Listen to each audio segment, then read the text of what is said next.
Now, this is one of the most horrific stories to come out of Egypt. CBS News correspondent Lara Logan is back at home tonight after sustaining a brutal beating and sexual assault in Egypt on Friday. Now, CBS News said in a statement that while covering Mubarak's resignation celebrations in Tahrir Square, Logan, her team, and security detail were surrounded by a mob of 200 people. Logan got separated from her crew, and that is when the attack took place. Now, the New York Post is reporting that her attackers were screaming, quote, Jew, Jew, and she was eventually rescued by a group of Egyptian women and approximately 20 Egyptian soldiers. Joining me now with reaction is the New York Times #1 bestseller, Culture of Corruption. Michelle Malkin is back on the program. Michelle,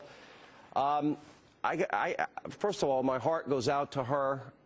She is an extraordinarily brave correspondent, and I read this, and I was thinking about, you know, wasn't this supposed to be the peaceful demonstration? And we have one journalist after another, our own Greg Palcott, Anderson Cooper, and she apparently, you know, had a brutal, vicious sexual assault against her. What is your take on this?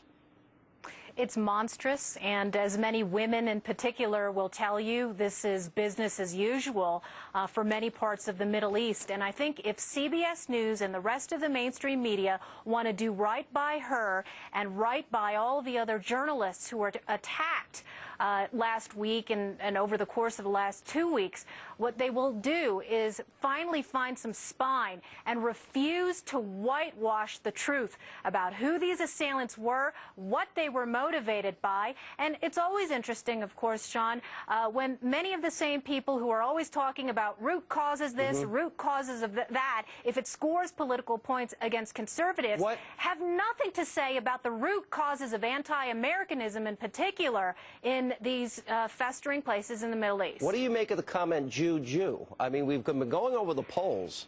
In Egypt, there's a very strong anti-Semitic component there, anti-American component. Many support Sharia law and that Islam should be a part of the government. Except for the New York Post, I didn't see that reported anywhere. Exactly, and that's what I mean by the whitewashing of radical Islam and the way things are done and the way that people are treated there. It's so pat and easy to blame Mubarak, who was a longtime American ally, for all of this, and ignore all of those global polls, the Pew polls, et cetera, et cetera.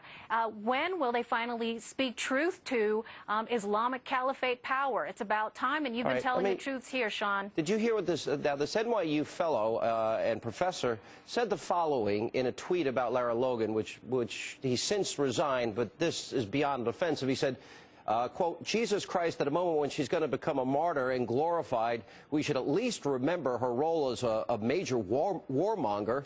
Look, she was probably groped like thousands of other women.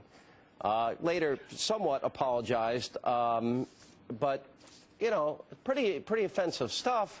And I just couldn't imagine if a conservative on the radio said that, and I think that double standard stands there. Let me throw another topic out at you, because there has been a lot of liberal hate speech. I want to first play some comments.